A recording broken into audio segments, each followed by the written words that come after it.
성경이 세상의 그 어떤 책보다 특별한 것은 성경이 말하는 특별한 내용이 있기 때문에 그렇습니다.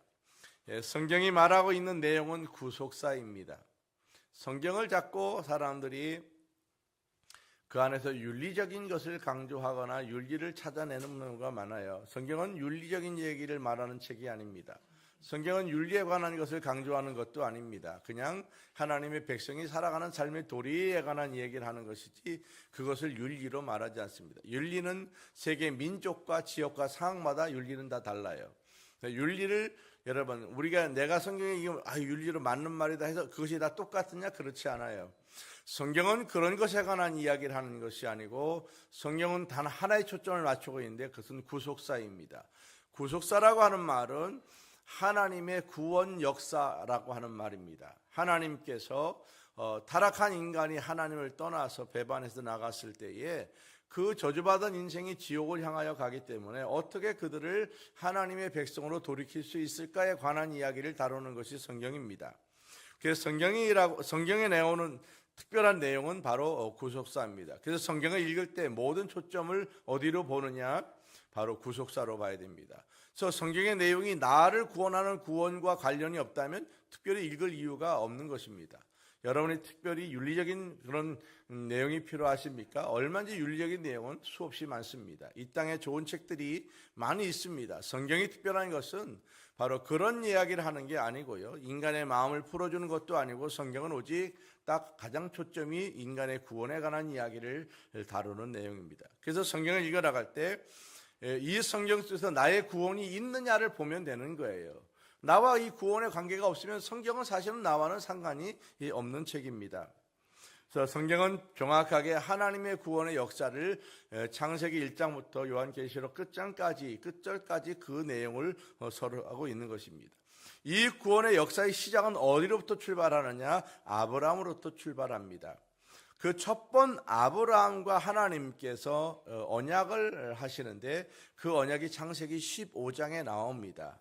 이 15장에 나오는 언약의 내용은 그것입니다. 아브라함이 하나님의 음성을 12장에 들어요. 그러고 나서 아브라함이 하나님의 음성을 듣고 이제 쫓아났습니다. 그래서 그때에 성경을 이제 읽다 보면 아브라함을 하나님이 부르실 때에 어디를 지정하지 않아요. 내가 이 땅을 넣어줄게 이리 가라 그러지 않아요. 그냥 정처 없이 와라 그래요. 그래서 어떤 목적지도 없고 그냥 나오는 거예요. 그래서 나왔어요. 그 쉽지 않은 이야기죠. 보장되지 않은 이야기를 듣고 쫓아왔다는 건 대단한 거 아니겠어요? 그만한 신뢰가 아브라함에 있다는데. 그래서 아브라함이 그 하나님의 음성을 듣고 이제 쫓아나왔는데 문제가 뭐냐면 아브라함에게는 자녀가 없습니다. 그 당시에 자녀가 없다는 것은 굉장한 수치이기도 하고 가문의 몰락이기도 하고 자기가 자기의 삶이 보장되지 않는다고 하는 걸 말하는 거예요. 왜 지금은 사회보장제도가 있어서 혼자 살아도 되지만은 이 당시에는 자기 사회보장제도는 자녀예요. 자녀가 많아야 자기의 보장이 되는 것인데 왜 다 노동집약적인 삶이기 때문에 그렇습니다. 또 힘의 논리가 작용하는 시대이기 때문에 자녀가 많아야 자기를 지켜주는 거예요. 그런데 이 자녀가 없으니 살아갈 방법이 없습니다. 그래서 하나님 앞에 한마디로 투덜거리죠. 하나님, 나는 자손이 없습니다. 그래서 내가 그냥 어떻게 친척 가운데 누구 하나 데려다가 거기다가 내 후손을 삼아야 되겠습니다. 그 얘기를 하나님께 할 때에 하나님이 아니다는 거예요. 너의 후대가 있다. 그리고 내가 너의 자녀를 줄 거라고. 그리고 자녀가 어느 정도 많아지느냐? 하늘의 별과 같이 많아지고 바닷가의 모래의 숫자같이 그렇게 많은 민족을 내가 너와 함께 이룰 거다 그래요. 자, 그 말을 들은 아브라함이 얼마나 황당하겠어요? 내 나이가 몇 살인데 이게 되겠느냐고. 내 아내가 지금 몇 살인데 이게 불가능한 얘기를 하는 거예요. 그게 사실은 아브라함이 얼마나 마음속에 황당하고 마음속에 얼마나 마음이 힘들었겠냐고요. 그때에 이 아브라함이 보이지 않게 하나님 앞에 이제 불평불만을 늘어놓는다고요. 그때 하나님이 뭐라고 하냐면 아브라함을 은근히 위로해요. 뭐라고 하냐? 야, 그러지 말어. 내가 잘해줄게. 내 이름을 걸고 너한테 잘해줄게. 성경을 잘 보시면 그 말이 나와요. 그래서 하나님이 하나님의 이름에 명예를 걸어 개인에게. 이 쉬운 일이야. 성경에 거기밖에 안 나와요. 하나님이 자신의 이름을, 명예를 걸고 아브라함에게 보장해 주는 그 장이 이 창세기 15장 하나밖에 안 나와요. 그리고 아브라함에게 하나님 말해요. 야, 아브라함, 너 나한테 좀 제사를 드려봐라. 소 한 마리도 끌고 오고, 양도 끌고 오고, 염소도 끌고 오고, 비둘기도 끌고, 종류별을 다 끌고 와. 그리고 그놈을 다 잡아라. 그리고 반을 갈라. 그리고 오른쪽에 한 줄, 왼쪽에 한 줄 늘어놓아라 그래요. 자, 한 개인이 소를 잡는다고 하는 거 쉬운 일이 아니에요. 자기가 잡아야 되는 거예요. 여러분 소 잡아본 일 없잖아요. 쉽지 않아요. 이게 뭐 보통 이게 어려운 일이죠. 불가능하죠. 웬만한 사람들은. 거기에 이제 양도 잡아야 돼. 염소도 잡아야 돼. 비둘기도 잡아야 돼. 다 쪼개서 이제 한쪽, 양쪽 늘어놓고 가운데 비워놔요. 자, 이것은 고대 근동 지방에 중대한 계약을 할 때 하는 것인데 그거예요. 동물을 잡아서 쪼개놓고 둘이 약속을 합니다. 이 일에 대해서 이렇게 약속을 합시다. 만약에 이 약속을 너나 나나 둘 중에 하나라도 어기면 여기 쪼개는 짐승과 같이 된다. 이것이 계약서예요. 그래서 그 사람이 누가 어기면 그 사람을 반을 쪼개버리는 거예요. 죽이는 거죠. 이게 얼마나 무서운 계약이냐고. 자, 그렇게 하나님께서 그 시대의 중동의 근동 지방에 이제 사회적인 계약서를 가지고 하나님이 계약을 해요. 그리고 계약을 하고 났을 때에 그 짐승을 쪼개놓은 사이로 하나님이 횃불이 그 가운데로 지나갔다.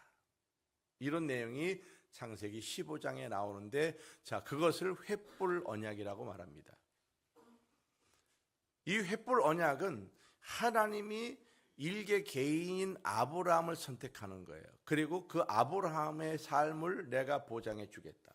그리고 너를 통해서 앞으로 원대한 꿈과 원대한 일들을 이루어 가겠다 라고 하는 개인과의 약속을 딱 하는 거예요. 이게 창세기 15장입니다. 그리고 나서 이 약속이 이제 어디로 이어지느냐, 이삭과 야곱과 요셉에게 이어져요. 그러면 이제 한 개인으로 시작된 약속이 어디로 이어지는 거예요? 가문으로 이어지는 거예요.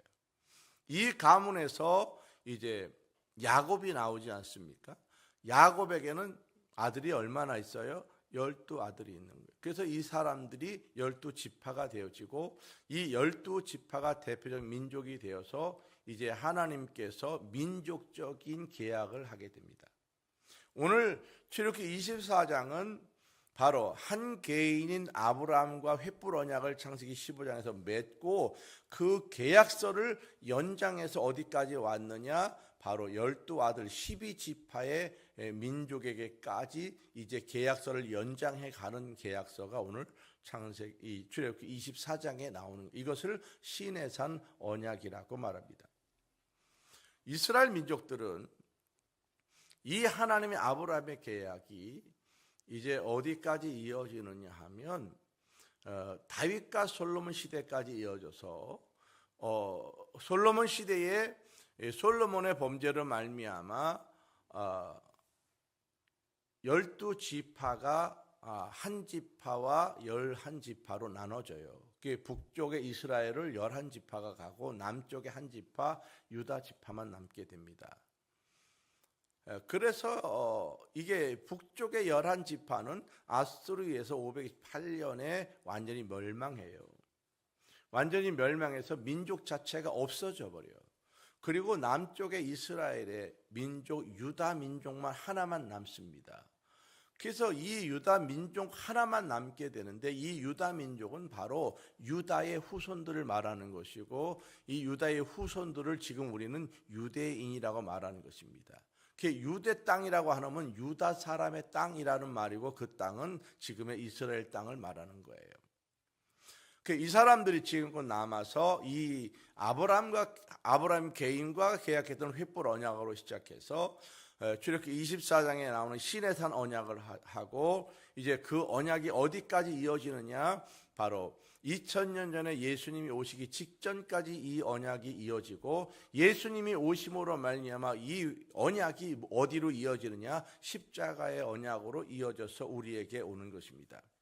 그래서 유대인의 언약은 언제까지냐, 바로 2000년 전에 예수님이 오실 때까지 그 시효가 끝나는 거예요. 그래서 하나님은 그 이스라엘 민족을 통해서 전 세계의 구원을 이루지는 않아요. 이스라엘 민족을 통해서 전 세계 복음을 전하지는 않잖아요. 그 이유가 뭐냐 하면 바로 그들에게서 그 언약의 시효는 그때 끝났기 때문입니다. 왜 그러냐? 예수 그리스도에게 이어지는 이 십자가의 언약을 그들은 받아들이지 않았기 때문이에요. 그래서 그들에게 주어지는 이 언약의 축복은 뭐냐 하면 바로 부의 축복이에요. 부의 축복. 전 세계를 다니면서 부하게 되는 그 축복만이 그들에게 남아요. 그러나 그들을 통해서 전 세계 제사장 나라를 삼아서 이루시는 이 하나님의 역사는 그들을 통해서 이루지 않아요. 그 역사는 언제 이제 이루어졌느냐?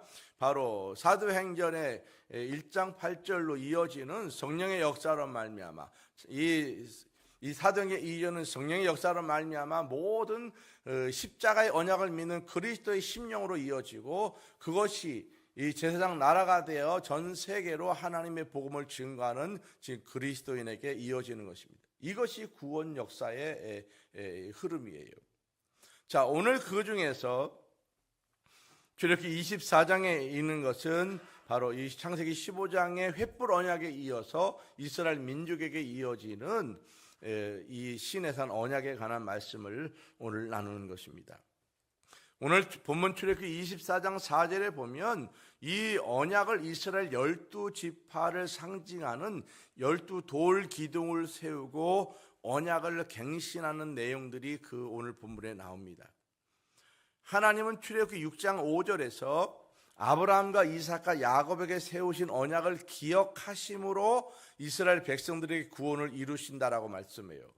자, 우리가 이걸 잘 봐야 되는데, 하나님이 기억하는 건 뭐냐 하면 하나님의 약속이에요. 약속. 그래서 우리가 성경을 볼 때 성경 안에서 무엇이 가장 중요하냐면, 하나님은 바로 누구에게 어떤 약속을 하시는가, 그거를 정확히 봐야 되는 거예요. 여러분이 아파트를 사러 부동산에 갔을 때에 제일 중요한 내용을 봐야 되는데, 그 내용이 뭐냐면 내 이름이 거기 써 있느냐, 그거예요. 그렇지 않아요? 계약서를 잘 쓰긴 했는데 이름이 다른 사람 이름이 됐어. 그럼 그거는 자기의 계약이 아니라는 거예요. 내가 오늘 성경을 읽을 때 성경 안에서 하나님의 구원의 역사가 나와 관련이 있을 때 성경은 내게 가치가 있는 거예요. 근데 성경이 나의 이름과 상관이 없어, 나의 구원과 상관이 없으면 그 성경은 어떤 책이 되는 거예요? 그냥 일반 교양서가 되는 거예요. 마하트마 간디가 성경을 외우도록 많이 읽었어요. 그렇다고 성경을 여러분 자기의 구원으로 받아들였냐? 그렇지 않아요. 우리가 성경을 많이 안다고 해서 그것으로 그 사람이 구원에 일어나지 않아요. 성경은 내가 한 번을 읽었더라도 그 안에 있는 하나님의 구원의 계약의 역사가 내 마음속에 있고 내 마음에 그 말씀이 들어왔다면 그것이 그 사람의 계약서입니다. 이 출애굽의 사건이라고 하는 것은 우연히 일어나는 게 아니에요. 이 출애굽 사건은 노예 생활을 해방을 시키고자 하는 그것에 관한 목적을 말하는 것이 아니고, 이 출애굽의 노예 생활에 관한 얘기는 창세기 15장의 횃불 언약에 거기에 이미 하나님이 아브라함에게 언급을 해요. 너의 후대가 이제 애굽에 가서 이방인이 될 것이고 거기서 노예 생활을 할 것이고 그들이 고난을 받을 것이고 내가 그들을 이끌어내리라. 이미 일어나지도 않은 일을 창세기 15장에 아브라함과 횃불 언약을 하면서 그 후대가 어떤 일이 일어날 건지 예언을 해요. 왜 그렇게 예언을 그때 했을까? 일어나지도 않은 그 엄청 오래전에 이 아브라함에게 왜 그런 이야기를 하나님이 하죠? 그것은 바로 하나님의 계획 속에 무엇이 있다는 거냐? 하나님의 구원의 역사가 계획되어 있다는 것입니다. 이 하나님의 구원의 역사는 이 아브라함에게 이어져서 횃불 언약으로 왔고, 이 시내산 24장의 시내산 언약으로 이어졌고, 바로 2000년 전에 골고다 언덕에서 십자가에서 그 언약이 이어졌고, 오늘 우리 월드비전교회 이 성전에 와서 이 언약의 역사가 여러분에게 또 한번 선포되는 것입니다. 그것이 내 마음속에 들어오면 그 하나님의 언약이 나의 언약이 되고, 아브라함에게 약속한 약속이 나의 약속이 되어지고, 하나님의 구원의 약속이 나와 후대에 이어서 분명히 이어져 가는 것입니다. 이것이 구원의 역사고 이것이 구속사이며 이것이 성경이 말하고 있는 내용입니다. 그래서 성경은 무엇에 관한 이야기하는 거냐? 하나님이 약속하신 약속을 성취해 가는 것을 보는 거예요. 요한계시록은 뭐냐? 그 약속의 성취가 앞으로 이렇게 이루어질 거다를 예언해 놓는 거예요. 그래서 그것을 내가 믿어. 그 무엇으로 믿느냐? 하나님이 이전에 약속하신 것을 지금까지 이루셨다면 앞으로 그 약속이 나에 대하여 또 이루어질 것을 내가 믿는 것입니다. 이것이 신앙이고 이것이 믿음입니다. 신명기 9장 5절에 보면 이렇게 말합니다. 내가 가서 그 땅을 차지하면 내 공의로 말미암음도 아니며 내 마음이 정직함으로 말미암음도 아니요 이 민족이 악함으로 말미암아 내 하나님 여호와께서 그들을 내 앞에서 쫓아내심이라. 여호와께서 이같이 하심은 내 조상 아브라함과 이삭과 야곱에게 하신 맹세를 이루려 하심이라. 이게 중요해요. 아브라함과 이삭과 야곱에게 하신 맹세를 내가 이루기 위해서 이 일을 한다라고 말씀하는 거예요. 그럼 출애굽의 이유는 뭐예요? 그 이유는, 그 동기가 어디서 오느냐? 하나님이 15장에 햇불 언약을 한 그 언약 때문에 내가 이 출애굽을 이룬다는 것입니다. 우리는 출애굽기 1장 2장에서 이스라엘 백성들이 너무나 고통이 많아서 살려주십시오 했기 때문에 하나님이 온 줄 알지만 실제 하나님의 구원의 동기, 출애굽의 동기는 어디에 있는 거예요? 하나님이 창세기 15장에 아브라함과 한 바로 언약에 있는 것입니다. 그래서 하나님 무엇을 기억하느냐? 언약을 기억한다. 여러분들이 오늘 교회 와서 예수 그리스도를 믿는데 예수를 믿는 그 구원의 언약이 어떻게 이루어지느냐? 그것을 하나님이 십자가에서 약속하신 이 언약 때문에 그 구원의 역사가 내게 이루어지는 거예요. 내가 믿음이 좋아서 여러분 이 역사가 일어나는 게 아니에요. 내가 한 일이 많아서 이루어지는 게 아니에요. 오늘 신명기 9장 5절에 보면 그 얘기를 하는 거예요. 내가 가서 그 땅을 차지하면 내 공의로, 네가 무슨 수고를 많이 했기 때문에 그런 것도 아니다. 내 마음이 정직해서 그런 것도 아니다. 그러니까 네가 공의롭고 착하고 의로워서 그런 것도 아니다 그러는 거예요. 또 네 민족이 악함으로 말미암아 하나님께서 그 사람들을 쫓았고 너들을 그곳에 보냈다는 것입니다. 이렇게 하는 이유가 뭐냐? 바로 아브라함과 이삭과 야곱에게 하신 바로 그 언약을 이루기 위해서 하나님이 실행한다는 거예요. 이것이 구원 역사의 중요한 핵심입니다. 구속의 역사는 갑자기 이루어지는 것이 아닙니다. 철저하게 하나님의 언약에 의해서 이루어지는 것입니다. 그래서 여러분 교회 와서 의의 사상으로 되는 게 아니에요. 내가 수고를 많이 했기 때문에 나의 무엇이 이루어지느냐 아니에요. 내가 헌금을 많이 했기 때문에 내가 착하게 살았기 때문에 이런 것으로 되어지는 것이 아니고 오직 십자가의 언약에 의해서 나의 구원이 일어나는 것입니다. 성경은 왜 이것을 강조하고 있는 것인가? 지금 너의 구원도 역시 하나님의 언약에 의해서 이루어지는 것을 예시해 주는 것입니다. 보라, 성경은 하나님께서 이만큼 약속한 것을 지금 이루고 계시지 않느냐? 지금 너에게 약속한 그것을 반드시 미래에 이루어 주겠다. 이것을 보여주고 예시하는 것이 바로 이 성경입니다. 우리의 구원도 하나님의 약속하심 속에서 분명히 이루어집니다. 그 약속은 십자가이고 예수님이 십자가를 지심으로 그 보혈의 공로를 통해서 하나님의 구속이 이루어지게 됩니다. 이 출애굽기는 이 구원의 역사를 5가지 단계로 보여주는 것뿐입니다. 그래서 1장, 2장은 뭐예요? 하나님의 부르심에 관한 거예요. 왜 불러요? 하도 안 오니까 부르는 거예요. 하도 안 오니까.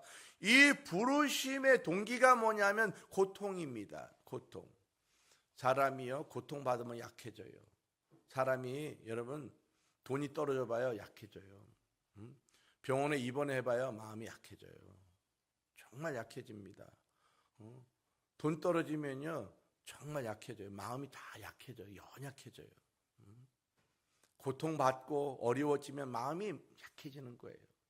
그때 비는 거예요. 마음이 비는 거예요. 돈이 많아잖아요. 교회 오고 싶지 않아요. 왜? 자기 마음이 강하기 때문에, 차기 때문에. 권세가 많잖아요. 꼭 교회 의시대로 가지 내가 약해서 가지 않아요. 쉽지 않아요. 하나님의 부르심입니다. 약함 중에 나를 부르셔요. 그래서 3장부터 11장은 다시 하나님이 나를 찾아오시는 거예요. 누구를 통해서? 사람을 통해서. 여러분, 하나님이 직접 여러분에게 찾아온 것은 이미 여러분 죽었다는 말이에요. 하나님은 여러분을 직접 만나지 않아요. 누구를 통해서? 이 땅에서는 하나님의 선지자를 통해서 만납니다. 반드시 사람을 통해서 만납니다. 사람을 준비시키고 그 사람을 보내서 하나님의 뜻을 전달하는 것입니다. 그래서 여러분들이 이 땅에 살면서 하나님의 뜻이 어디 있나 그러고 골머리 생각한다고 되는 게 아니고 사람들이 하는 말을 잘 들어야 돼요. 주변에서 그냥 툭툭 던지는 말 속에 하나님의 응답과 뜻이 있을 수 있어요. 그래서 그런 이야기도 유심히 들을 필요가 있어요. 내게 어떤 이야기들이 가장 많이 들려오는가. 그래서 이 출애굽기 12장에 보면 유월절이 나옵니다. 유월절은 어린 양을 잡지 않아요. 그 피를 어디다 발라요? 문설주에 바릅니다. 문틀에 바릅니다. 죽음의 사자가 넘어갑니다. 어서 오세요. 이것이 십자가 구원을 예표하는 것입니다. 그 13장부터 24장까지는 이제 구원받은 하나님의 백성이 이제 어디로 나와요? 하나님의 훈련 장소로 나오는 거예요. 예수 믿으면요, 그날부터 축복을 받고 이 땅에서 잘 되는 줄로 알지만 여러분, 그거는 기복신앙입니다. 사람들이 예수 믿고 그날부터 창창한 하나님의 도우심 가운데 잘 될 것이라고 생각합니다. 그렇지 않아요. 예수 믿고 내가 하나님 뜻대로 살려고 하면요, 이제 그때부터 나는 트레이닝을 받는 거예요. 트레이닝. 그래서 예수 믿고 어려워지는 경우가 많아요. 하나님이 그 사람을 재편하기 위해서 있는 그 사업도 한번 허물기도 하고요. 또 그 사람이 있는 자존심을 무너뜨리기 위해서 한번 질병에 집어넣기도 하고요. 직장에서 쫓겨나기도 하고요. 대판 싸움도 일어나고 이런 일들이 막 벌어져. 그때 뭐래? 내가 하나님 믿으러 가서 기도도 잘하고 헌금도 잘했는데 왜 나에게 이런 일이 벌어지지? 그런 생각을 해요. 그것은 1, 2장에 나를 부르시기 위해서 오는 게 아니고요, 나의 인생을 재편하기 위해서 오시는 거예요. 그건 불행이 아니에요. 그건 나를 넘어뜨리는 것이 아닙니다. 나를 하나님께서 새롭게 세팅해 가는 과정입니다. 이것이 훈련 과정입니다. 그래서 예수를 믿고 나면 하나님의 간섭이 달라. 그거는 죽이는 간섭이 아니에요. 무너지게 간섭이 아니에요. 그 간섭은 빨리 내가 힘을 빼야 되는 거예요. 빨리 힘을 빼고 다 기다리는 거예요. 주의 음성을 듣고 기다리는 거예요. 어떻게 가기 원하시는가. 이것이 유월절을 지난 사람입니다. 그 유월절을 지난 사람들 보면요, 유월절을 지날 때에 여러분 죽음의 사자가 넘어가잖아요. 그 죽음의 사자가 넘어가는 사람들이 고기를 먹는 모습은 뭐예요? 신발을 신고, 그렇죠? 옷을 입고 허리띠를 띄었다고. 왜 허리띠? 허리띠는 언제 풀는 거예요? 잘 때 풀는 거예요. 잘 때. 근데 허리띠를 띄었다는 얘기예요. 그러니까 벨트를 맸다, 허리에다가. 그 얘기는 뭐예요? 내가 이제 나갈 준비를 했다는, 이것이 벨트를 맸다는 것입니다. 벨트를 메고 이제 나갈 준비를 하는 것입니다. 세상을 향해서 새로운 출발점을 찾아 나가는, 이것이 벨트를 맸다, 그런 말입니다. 자, 이제 세상의 훈련 장소로 나가는데 예수를 믿고 구원의 은혜가 임한 사람은 이제 출애굽기 13장 14장의 첫 번째 훈련 단계로 인도하셔요. 어디로 인도하셔요? 바로 세례 장소로 인도합니다. 세례 받아야 되는 거예요. 그래서 교회에 들어와서 내가 예수가 믿어지면 빨리 세례를 받아야 돼요. 근데 이 세례를 받는다고 하는 것이 교회에 나서 그냥 성부와 성자와 성령으로 세례를 주노라, 이것을 말하는 게 아니에요. 세례를 받는다고 하는 것은 바로 내가 죽었다는 것입니다. 내가 죽었어. 나는 죽고 나의 인생의 주권을 바로 전능자에게 넘겨드립니다. 이것이 세례를 받았다는 거예요. 나의 주권을 이양하는 거예요. 누구에게?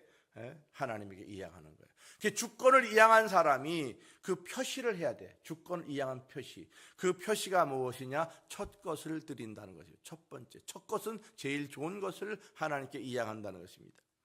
그 첫 것은 무엇이냐? 바로 날의 첫 것. 날의 첫 것을 드리는, 한날의 첫 것. 한날의 첫 시간을 내가 하나님 앞에 드리는 거예요. 그래서 일어나자마자 예배하는 거예요. 새벽 예배하는 거예요. 그 다음에 한 주간의 첫 것, 첫날, 그것은 바로 주일 예배를 드리는 거죠. 하루에, 일주일의 첫날인 주일을 내가 하나님 앞에 철저하게 드리는 것입니다. 그 다음에 물질의 첫 것을 드려요. 물질의 첫 것은 11조를 말하는 거예요. 10개 중에 하나. 10분의 1을 정해서 이것은 과연 9개, 10개가 다 하나님 것입니다. 그 대표 하나를 정해서 하나님께 드립니다. 첫 것을 하나님께 드립니다.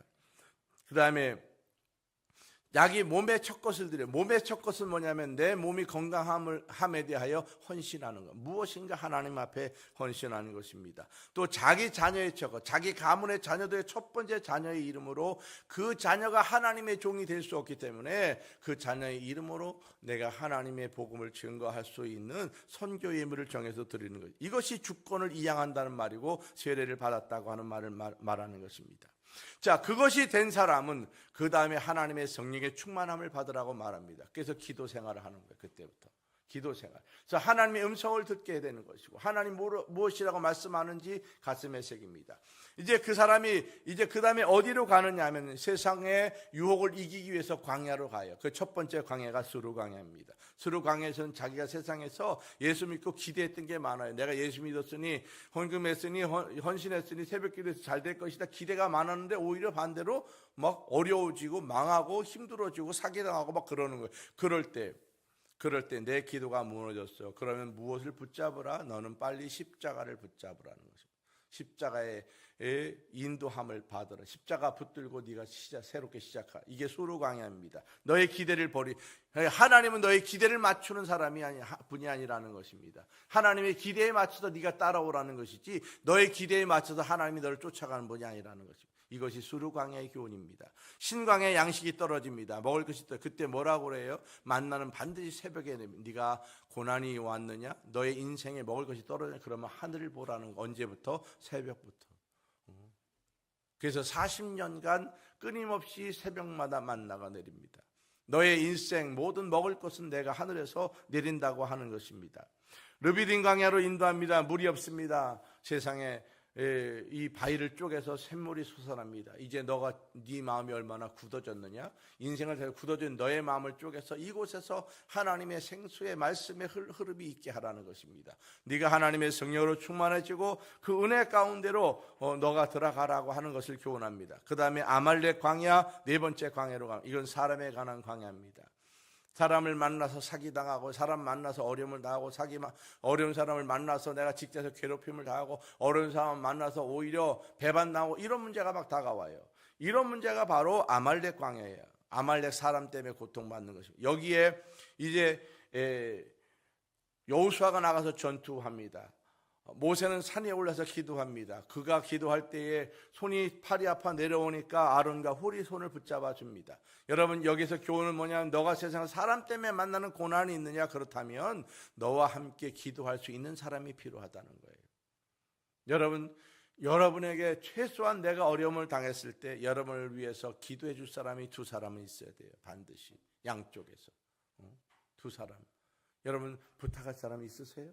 있어야 합니다.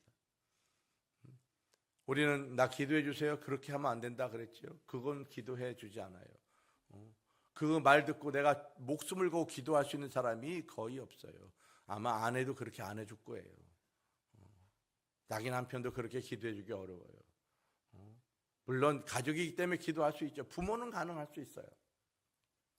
그래서 나를 위해서 기도해 줄 수 있는 사람, 그 사람을 위해서 내가 평상시에 잘하라는 거예요. 밥도 먹고 선물도 사고 아름다운 교제를 나누고 정말 어려울 때에 내가 최소한의 경비라도 주면서 반드시 나를 위해서 기도해 주십시오라고 부탁하라는 거예요. 왜? 그것이 그렇게 간단한 문제가 아니기 때문에 그러는 거예요. 언제까지 기도해야 되는 것입니까? 그것이 응답될 때까지 끊임없이 기도해 주는 것입니다. 그래서 기도는 함부로 기도해 주세요 이렇게 말해서 되는 게 아니라는 것입니다.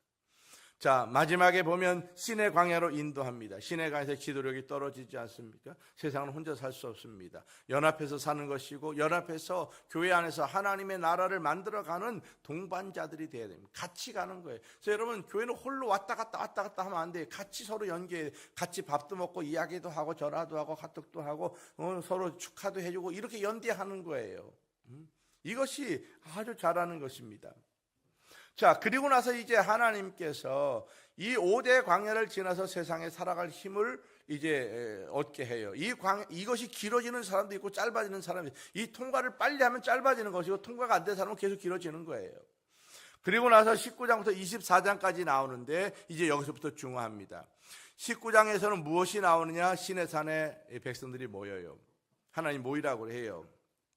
그리고 나서 20장에 모세를 통해서 무엇을 주느냐? 10계명을 줍니다. 그럼 10계명은 뭐냐? 하나님의 백성으로서 살아가야 할 계명을 말하는 거예요. 이것이 규칙입니다. 우리나라는 헌법이 있지요. 헌법을 왜 우리에게 주는 것입니까? 여러분, 외국인이 우리나라에 기와할 때 이 헌법에 관해서 선서해요. 그냥 막 주지 않아요. 선서하게 돼 있어요. 왜 선서하는 거예요? 우리나라 국민이 되면 이 헌법을 지키겠습니다라고 선서하는 거예요. 십계명은 무엇을 말하는 거냐? 하나님을 따라 살아가는 사람들이 적어도 이 법을 따라서 살겠습니다라고 하는 선포식이 바로 오늘 24장을 말하는 거예요. 그러면 이 십계명은 두 가지로 나눠진다 그랬습니다. 1계명부터 4계명까지 나눠지고 5계명부터 10계명 나눴어요. 그러면 출애굽기 이 10계명의 1계명부터 4계명까지 핵심은 뭐예요? 핵심 단어는 뭐예요? 핵심 단어. 하나님에 대하여. 핵심 단어는 뭐예요? 하나님을 어떻게 하라고요? 경외하라는 거예요. 이것이 핵심 단어입니다. 하나님에 대해서는 경외하는 거예요. 경외. 경외라고 하는 것은 두렵고 떨리는 마음으로 그분을 존경하는 거예요. 두렵고 떨리는 마음으로 그분을 존경하는 거예요. 이것이 경외라고 하는 말입니다. 그래서 예배는 경박스러우면 안 되는 거예요. 예배는 그래서 그 안에 두렵과 떨림이 있는 거예요. 예배는. 자, 그리고 5계명부터 10계명까지 그 안에 핵심 단어는 뭐냐는 거예요. 사람들에 대해서 하나님에 대해서는 경외를 하고 사람에 대해서는 존중하라는 거예요. 존중하라. 이 존중을 못하는 사람이 태반이에요. 왜? 사람들이 회의를 해보면 알아요. 회의를 해보면요, 남이 하는 얘기를 못 들어. 그걸 말이라고 하세요. 막 소리 지르는 사람, 이 사람은 존중하지 못하는 거예요. 내가 보기에 그 사람이 말 같지 않아도 나와 다를 수 있잖아요. 그렇죠? 내가 볼 때 이상해도 그냥 그 사람이 하는 말이니까 그 사람을 존중해서 그럴 수 있다라고 받아주라는 거예요. 정 마음에 안 들면 속으로 그냥 그런가 보다 해야지 그거를 막 말한다고 따지고. 그걸 못 참는 사람이 있어. 못 참는 사람. 그리고 어떤 일을 하면 막 간섭해. 그냥 잘못이라고 막 따지고 혼내고 막 그럴 필요가 없어요. 나와 다르다고 해서 그 사람을 정죄하면 안 되는, 그건 교만인 거예요. 교만. 그 이야기 속에는 내가 너보다는 우위에 있어, 내가 기준이야, 이런 얘기하는 거예요. 나와 다를 수 있어요. 그 사람을 존중하는 거예요. 틀린 말해도 그럼 존중해 주는 거예요. 말 같지 않아도 그냥 그런가 보다, 내 생각이 틀릴 수도 있어요. 그래서 성경의 십계명이라고 하는 것은 하나님에 대한 경외를 하는 것이고, 두렵고 떨리는 마음으로 그를 섬기는 것이고, 사람에 대해서는 그 사람에 대해서 내가 하나님과 관계 있는 사람으로 내가 그 사람을 존중해 주는 거예요. 그 사람도 하나님의 앞에 있는 사람이다. 하나님이 알아서 할 일이라는 거예요. 내가 자꾸 간섭하려고 그래. 이것이 교만입니다. 이 십계명에 대해서 우리가 반드시 알아야 될 것이 그것이고, 21장부터 23장까지는 무슨 얘기하냐면 이 십계명에 대한 실행법을 70가지로 나눠서 이야기해요. 여기에 보면 우리가 이 21장부터 23장까지 70가지의 실행법이 마치 윤리적인 내용 같은 게 나와요. 그래서 어떤 사람은 이것이 굉장한 윤리라고 이야기하지만 이건 윤리를 이야기하는 게 아니에요. 성경에는 윤리에 관한 말을 하는 것이 아닙니다. 윤리는요, 지역별로, 문화적으로, 대륙별로, 민족적으로 다 달라요. 윤리가 똑같지 않아요. 윤리라고 하는 것은 그 공동체 안에서 합의된 내용이 윤리예요. 윤리는 세계 공통적인 게 아니에요. 그래서 내가 윤리적으로 맞다 안 맞다, 그것은 여러분 바른 말이 아니에요. 윤리는 진리가 아닙니다. 21장부터 23장까지 나오는 윤리는 이것은 세상에 우리나라가 우리 가지고 있는 그런 윤리를 말하는 게 아니에요. 이것은 인간을 존중하는 그것에 관한 실행법을 말하는 거예요. 그래서 그 성경을 여러분이 읽을 때에 이것이 사람을 존중하는 것에 관한 이야기를 하는 것이구나. 비근한 얘기, 그런 얘기가 있어요. 가난한 사람이 재판할 때 내가 보니까 너무 불쌍해. 그래서 내가 증언대 가갖고 그 사람을 막 그 지원 발언하는 거예요. 맞다고 막. 그러니까 하지 말라는 거예요. 하지 말라는 거예요. 우리 생각에는 윤리적으로 착한 일을 해주는 거잖아요. 근데 성경에는 그거 하지 말라는 거예요. 그 사람도 공의 앞에 서서 바르게 판단받도록 놔두라는 거. 이게 바로 뭐예요? 존중이라는 것입니다. 그래서 성경을 볼 때 바로 이런 것들을 정확히 볼 줄 알아야 됩니다. 그리고 24장에 무엇을 말하느냐? 그것은 이제 언약식을 말하는 거예요. 언약식. 자, 이 언약식은 원래 어디서 시작했다고요? 첫 번째 언약식이 어디서 했다고요? 창세기 15장에 무슨 언약? 횃불 언약이라고요. 왜 횃불 언약이 됐어요? 쪼갠 고기 사이로 횃불이 지나갔기 때문에 횃불 언약이라는 거예요. 그 얘기는 뭐냐? 내 명예를 걸고 만약에 지키지 않으면 내가 이 짐승처럼 쪼개질게, 하나님이 스스로 약속하는 거 얼마나 놀라운 일이에요. 성경 여기밖에 안 나와요. 성경 전체 읽어봐도 하나님이 그만큼 얼마나 아브라함과 그 후손들에 대하여 마음을 쓰는지 모릅니다. 그 언약식에 이제 개인에 대한 언약식이 아브라함에게 창세기 15장에 나왔다면 출애굽기 24장에서는 그 후대 이 야곱의 12 아들들과 민족적인 언약식을 갱신하는 거예요. 오늘 본문은 그런 내용입니다. 그래서 굉장히 중요한 내용이에요. 이때부터 이스라엘 민족이 합법적으로 선민의 지위를 가져요. 지금 유대인들이 선민이냐? 아니에요. 그들은 선민의 지위가 언제 끝났습니까? 언제 끝난 것 같아요? 선민. 아까 말씀드렸잖아요. 2000년 전에 예수님 오심과 동시에 선민의 지위는 끝난 거예요. 그들이 잘 사는 이유가 뭐예요? 그건 아브라함에게 약속한 그 약속의 효과가 그 민족이 있기 때문에 이어질 뿐이에요. 그러나 그들을 선민으로 이제는 더 쓰지 않아. 왜? 선민의 지위는 십자가 위에서 세 번째 언약이 갱신됐기 때문에 그렇습니다. 이 언약의 갱신이 지금 어디에 와 있느냐? 바로 이 자리에 여러분, 예수를 믿는 여러분에 와 있는 거예요. 아브라함에게 횃불 언약, 24장의 시내산 언약, 이제 2000년 전에 예루살렘에 있던 십자가 위에서 십자가의 언약이 와 있고요. 이제 이 시대에 와서 하나님의 성령의 역사 가운데 그 언약이 내 가슴 속에 와 있는 거예요. 이것이 바로 구속사의 역사입니다. 구속사의 정점은 어디에서 이루어지는 거냐? 나에게서 이루어지는 것이고, 이것이 마지막 종결이 하나님의 나라에까지 가서 이루어지는 것입니다. 여러분이 일생을 살면서 나를 통해서 이루어진 이 하나님께서 아브라함 약속했던 이 약속의 역사가 지금 내가 예수를 믿기 때문에 예수를 믿는 그 은혜가 내가 제사장 나라가 되어서 내가 제사장처럼 왕 같은 역사를 나를 통해 이루기를 원하시는 거예요. 이 구속의 역사를 여러분이 정확히 깨달아야 내가 앞으로 어떻게 살아가야 되는지, 내 후대를 어떻게 길러가야 되는지, 하나님이 나와 후대를 통해서 어떻게 이 땅을 변화시켜 가는 길을 알게 되는 것입니다. 출애굽기 19장 5절부터 6절까지가 굉장히 중요해요. 한번 찾아보십시다. 이게 성경 전체를 읽어볼 때에 출애굽기 19장 5절 6절이 제일 중요한 구절이라고 저는 생각해요. 여러분 집에 이 구절을 써붙여 놓으십시오. 그리고 이거를 외우세요. 아예 평생 붙들으세요. 특별히 우리 청년들은 이 구절을 아주 꽉 붙잡아야 됩니다. 여러분의 자녀가 세계를 움직일 만한 자녀가 되기 원하세요? 이 구절을 붙잡으세요. 저는 이 구절을 굉장히 중요하게 여깁니다.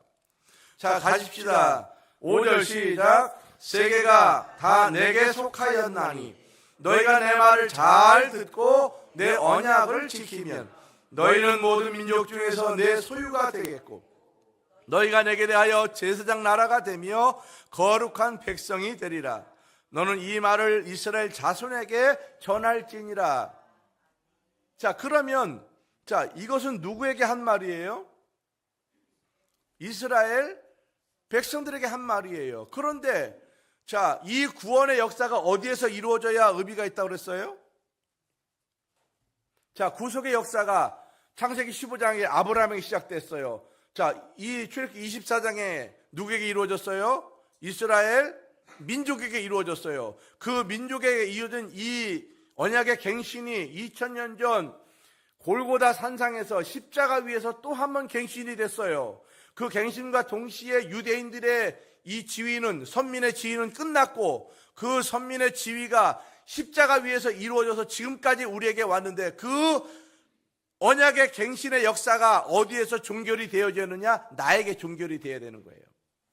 그리고 그것이 나와 내 후대에 이어질 때 의미가 있고 이 구속의 역사가 내게 능력이 되는 것입니다. 그리고 내가 일생을 마칠 때 나의 이 구속의 역사는 하늘나라에서 완성이 되는 것이고, 그 구속의 역사가 나의 후대를 통해서 이 땅에 또 한 번 창출되는 거예요. 이것이 구원 역사라고요. 그렇다고 하면 오늘 이 출애굽기 19장 5절 6절에 보면 이것이 나와 관련이 있다는 내용이에요.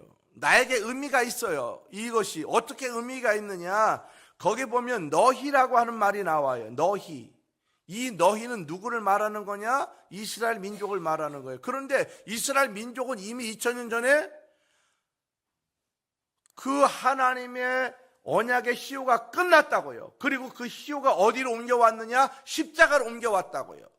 그 십자가를 믿는 그리스도의 은혜를 가진 사람에게 그 역사가 이어지는데, 그렇다면 그 너희는 누구를 말하는 거냐는 거예요. 누굴 말해요? 이제 나를 말하는 거예요. 십자가 그 은혜를 믿는 나를 말하는 거예요. 그래서 여기서 너희라고 하는 말 속에 자기 이름을 넣어야 맞는 거예요. 그때 그것이 내게 이루어지는 거예요. 거기 보면 너희, 거긴 자기 이름을 넣고 이스라엘 하고 그 이름에 내 이름을 넣어야 되는 거예요. 자, 그 이름을 이어서 읽어보고요, 여러분이 이거를 집에 가서 프린트 하셔서 이름을 써놓고 자기 아이들의 이름을 써놓고 그로 붙여서 읽으라고요. 그러면 이 역사대로 분명히 이루어지게 될 줄로 믿습니다. 자, 5절, 세계가 다 내게 속하였나니 너희, 자, 이원규가 내 말을 듣고, 됐어요? 자기 이름을 넣어봐요. 다시 시작. 세계가 다 내게 속하였나니 이원규가 내 말을 듣고 내 언약을 지키면 이원규는 모든 민족 중에서 내 소유가 되겠고, 이원규가 내게 대하여 제사장 나라가 되며 거룩한 백성이 되리라. 이원규는 이 말을 이원규 자손에게 전할지니라. 그 얘기라고요. 그래서 아브라함에게 이뤘던 횃불의 언약이 24장의 이스라엘 민족에게 이어지고, 이것이 2000년 전에 골고다 산의 십자가에서 언약이 갱신되며 그 언약이 성령의 역사 가운데 이제 나에게 왔다는 거예요. 이 구속의 역사의 정점은 내 가슴에 이루어지는 거예요. 여러분이 이것을 받아들이면 여러분이 무엇이 되느냐? 제사장이 되는 거예요. 여러분이. 그러면 그 제사장의 역사가 어떻게 이루어지느냐? 세계가 다 내게 속하였니? 왜 이 전제를 하시라는 거예요? 바로 너를 통해서 제사장 나라 삼고 민족 중에서 소유가 되고 전 세계에 대해서 너와 너의 민족을 쓰겠다는 거예요. 어떻게 쓰기를 원하시느냐? 하나님의 거룩한 덕을 선진하는 그 도구로 쓰시겠다는 것입니다. 이것이 하나님의 구원의 역사의 방향입니다. 이 언약에 따라서 24장에서 이스라엘 백성들과 1절부터 8절 안에서 그 언약을 체결하셔요. 이스라엘 민족과 체결하는 것입니다. 그리고 거기 보면 1절과 2절에 보면 이 하나님이 모세를 먼저 산 위로 올라오라고 합니다. 이렇게 올라가요. 그리고 나서 이 모세에게 무엇을 말하는 70가지 규범을 말해요. 그 규범은 바로 십계명에 대한 바로 해설서라고요. 해설서. 그래서 이것은 뭐가 아니라 윤리가 아니라고 그랬죠. 윤리가 아니라고. 윤리가 아니라고요. 하나님에 대해 경외하는 법이고 사람에 대해서는 존중하는 법이라. 이것에 대해서 어떻게 실행을 할 것인지를 구체적으로 실행 설명서를 70가지 규범을 이제 알려주는 것입니다. 그것이 19장 23절부터 23장 33절까지 나오는 거예요. 그 내용이. 궁금하시면 이제 자세히 읽어보세요. 가서 19장부터 23장까지 자세히 읽어보세요. 그러면 이것이 실행법이구나. 십계명에 대한 실행법이구나. 이 실행법의 내용은 하나님은 경외해야 되는 것이고 이웃에 대해서는 존중하라고 하는 내용을 말하는 것이구나. 이것이 두 가지로 명확히 갈라진다고 하는 것을 여러분 이제 알게 될 것입니다. 그리고 24장에 가서는 무엇에 관한 언약식이 나오냐면 핏부림에 관한 얘기가 나옵니다. 성경에서 언약은 반드시 핏부림이 들어가요. 핏부림이. 이 핏부림이 들어갈 때 언약이 확실해지는데, 이 핏부림의 언약이 왜 그렇게 중요하냐면, 이 핏부림이라고 하는 것은 죄에 대한 죽음을 말하는 거예요. 죄에 대해서 대신 누가 죽었다는 것입니다. 그래서 아브라함이 동물을 잡았다고 하는 것은 그 동물을 잡아서 하나님 앞에 예배를 드림으로 그 예배를 하나님 받으시는 것이고요. 그렇게 24장에 나오는 동물의 피를 발라 뿌리는 것은 두 가지예요. 하나는 이스라엘 민족에게 뿌려요.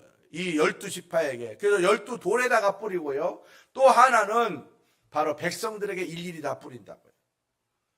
이것이 역사입니다. 이 피뿌림의 역사가 신약 성경에 와서 이제 골고다상 십자가 위에서 피뿌림이 뿌려지는데, 이 피는 예수님이 뿌리는 게 아니에요. 거기에 발라놓는 거예요. 그 피를 누가 바르는 거예요? 이제는 내가 바르는 거예요. 그거는 누가 발라주는 게 아니에요. 내가 바르는 거예요. 가서. 이게 달라져요. 구약 성경에 피 뿌리면 하나님이 불러서 뿌렸지만은 왜 하나님이 그들을 선택했다고 했기 때문에 그러는 거예요. 근데 지금 신약에 와서는 예수님이 오신 이후에는 하나님이 모든 사람을 선택했기 때문에 누구든지 오라는 거예요. 누구든지. 그리고 자발적으로 그 피를 너에게 바르라는 것입니다. 이것에 관한 성령의 역사가 다 감동할 때에 받으면 돼요. 그래서 이 원리는 아브라함에게 마찬가지입니다. 우리가 하나님의 음성을 듣고 아브라함이 내가 가겠습니다 손들었지만은 성경에 그런 내용이 나오지 않지만은 하나님이 아브라함 외에도 수많은 사람들을 부르셨다는 거예요. 이 문제는 성경에 나오는 건 아니에요. 많은 신학자들이 예고하는 것입니다. 근데 말 같지 않은 얘기 같으니까 아무도 하나님의 음성을 듣고 쫓아나서지 않은 거예요. 왜 거기 보면 조건이 붙어 있지 않아요. 조건이 없이 나를 쫓아오라 했다고요. 이것이 여러분 믿음이라는 것입니다.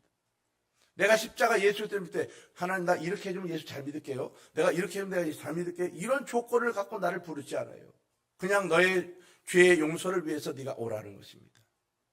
그것을 믿고 내가 따라온 그 사람을 하나님이 받아주는 것이고, 그것을 믿고 십자가의 보혈을 내가 바르면은, 내 심령에 바르면 그것을 통해서 내가 하나님의 제사장 나라가 되고 하나님의 백성이 되어지는 것입니다. 이것이 믿음이고 이것이 구속사의 역사입니다. 모세가 이 모든 언약의 과정을 이스라엘 백성들과 함께 진행합니다. 그 시내산에서 제사를 드리면서 이 두 가지 약속을 다 합니다. 그리고 백성들에게 이야기합니다. 하나님이 백성들은 시내산 저 밑에 있어라. 그리고 이 아론과 두 아들들과 70명의 장로님들은 산 중턱에 있어라. 그리고 모세는 산 꼭대기로 올라갑니다. 하나님이 그렇게 지정해요. 왜 그랬을까? 바로 하나님의 역사 가운데서는 영적인 질서가 있다고 하는 걸 말하는 거예요. 그래서 교회 안에서는요, 다 평등해요. 그러나 그 은혜 안에서는, 은총 안에서는 평등하지만은 그 직임 안에서는 영적인 질서가 있다고 하는 걸 말하는 거예요. 이 영적인 질서가. 이것은 우리가 세우는 것이 아니라 하나님이 세우는 것입니다. 왜 그런 이 영적인 질서를 세우시느냐? 그것은 하나님께서 효율적으로 하나님의 일을 이루어가기 위해서 영적인 질서를 세워놓는 거예요. 이런 영적인 질서가 없으면요, 이 안에서 엉망이 되는 거예요. 엉망이 되는 거예요. 이 질서가 언약식에 포함되어 있습니다. 그래서 사람들이 율법에는 동의하지만은 거기에 맞춰서 100% 생활할 수는 없어요. 모든 사람이 하나님 말씀 100% 다 쫓아 살아간 사람이 어디가 있겠어요? 다 못한다고요. 그러나 하나님이 뭐라고 이야기하느냐? 최소한 네가 그래도 이 언약을 이해하고 쫓아온다면 반드시 내가 너에게 복을 주시겠다. 이렇게 하나님은 약속하시고 계십니다. 모든 사람들이 하나님 앞에 설 때에 하나님과 독대하기 원하고 하나님과 특별히 자기 관계하는 줄 알고 막 그런 분들이 많아요. 그래서 막 기도를 굉장히 많이 하고요. 하나님의 세계가 환히 보인다는 둥 막 이런 분들이 은근히 많아요. 우리나라에 특히 많아요. 그런 사람을 직통 계시파라고 그래요. 직통 계시파. 하나님이 자기하고 독대했다는 거예요. 하나님이 자기 직접 말했다는 거예요. 이런 사람이 있다면 이 사람은 무조건 이단입니다. 여러분, 하나님은 절대 사람과 직접적으로 말하지 않아요. 이스라엘 백성들과 그 사이에서 반드시 중보자를 세워. 그가 누구예요? 모세입니다. 우리가 하나님과의 관계 가운데 중보자가 계십니다. 그분이 누구예요? 예수 그리스도입니다. 근데 그 예수 그리스도께서 직접 우리에게 오시느냐? 그렇지 않아요. 그분이 온 세상 사람들에게 다 한 번에 갈 수 없기 때문에 예수님이 승천하시면서 보낸 분이 누구냐? 바로 성령이에요. 그래서 중보자는 예수 그리스도이지만은 그 중보자의 역할을 효율적으로 모든 사람들의 마음과 이야기를 하나님께 중보적으로 전달하는 분은 성령이에요. 왜 이렇게 직임을 나누느냐? 하나님의 일을 효율적으로 진행하기 위해서 바로 성부와 성자와 성령 삼위의 역사가 나누어져 있는 것입니다. 여러분 중에서 혹시라도 어디 기도 받으러 가는 분 계십니까? 여러분 갔을 때 하나님이 너에게 이런 일 막 했다고 이렇게 직접적으로 말하는 사람이 있으면요, 무조건 이단입니다. 그거 들으면 안 돼요. 거짓말이에요. 하나님은 인간에게 절대 직접적으로 말하지 않아요. 우리 가까이 있는 교회 그 사모님도 직통 게시파예요. 이단으로 노예가 막 시비했다고요. 그러니까 딴 교단으로 넘어가 버렸어요. 재작년에. 여러분, 이단이 별거 아니에요. 하나님과 직통한다고 이단입니다. 하나님과 인간은 직통으로 할 수 없어요. 여러분 직통하기 원하셔요? 죽으면 돼요. 그럼 직통할 수 있습니다. 하나님 직접 만날 수 있어요. 그 대신 어디 갈지는 보장하지 못해요. 우리는 예수 그리스도를 통해서 중보해야 되고 성령의 역사를 통해서 내가 하나님의 음성을 들어야 하는 것입니다. 이렇듯은 지금 우리도 하나님과 사이에 중보자가 계십니다. 그분이 예수 그리스도입니다. 예수님을 통해서 여러분이 나아가야 되는 것입니다. 하나님의 백성이 되기까지는 한 가지의 오직 방법밖에 없습니다. 예수님의 십자가의 보혈을 그거를 내 심령에 바르는 거예요. 여러분 교회 오셨습니까? 이 계약서가 어디에 있어야 될까? 여러분 혹시 그 땅을 사셨습니까? 아니면 건물을 사셨습니까? 계약서가 어디에 있어요? 응? 어디에 두셨어요? 가장 중요한 데 두셨지요? 네. 여러분이 예수 믿고 내가 하나님의 백성이 됐다고 하는 계약서가 교회 안에 있어요. 언제나. 그 계약서가 어디에 있을까요? 두 군데 있어야 돼요. 두 군데. 계약서가. 첫 번째는 어디에 있겠어요? 그는 십자가에 있는 것입니다. 여러분의 십자가를 봐요. 예수 그리스도의 구원의 역사가 십자가에 있구나. 그리고 그 구원의 역사의 효과가 어디에서 나타나느냐? 내 심령 가운데 나타나는 것입니다. 그래서 이 효과가 내가 늘 믿어져야 되는 거예요. 믿어져야 돼. 그래서 교회 오면 예수님이 나 때문에 돌아가셨습니다라고 하는 이 피의 보혈의 효과가 내 안에 있을 때 그 사람이 구원받은 백성이고 그 사람을 통해서 세상 나라를 삼으시는 것이고 그 사람을 통해서 그 후대를 쓰시고 전 세계 하나님의 역사를 그 사람들과 그 후대를 통해서 이루어가는 것입니다. 이것이 구원의 역사예요. 구속 역사라고 하는 것은 한 개인만을 쓰는 것이 아니에요. 이 구속의 역사는 그 사람을 쓰기도 하고 그 가문을 쓰기도 하는 것입니다. 그래서 여러분 4대를 위해서 명문 가문을 이루기를 작정하셔야 돼요. 내 가정을 구원하기를 작정하셔야 돼요. 내 가정을 구원하지 못하면 이 구원의 효과가 나로 끝나버리는 거예요. 여러분 자녀를 예수 믿게 만들려고 목숨을 걸으셔야 돼요. 거기에 모든 거 걸으셔야 돼요. 그래야 하나님의 그 놀라운 역사들이 여러분을 통해서 자손에게 이어지고요. 그것이 세계를 움직이는 가문으로 변화되는 것입니다. 이 계약서의 글씨는 피로 쓰는 것이고 예수님의 보혈의 공로로 쓰는 것입니다. 이 계약서의 종이는 어디에 쓰는 거냐? 자기 심령에 쓰는 것입니다. 오늘 본문을 보십시오. 오늘 본문에 24장 5절부터 8절에 그런 이야기를 합니다. 한번 본문 띄워볼까요? 이렇게 24장 5절 6절.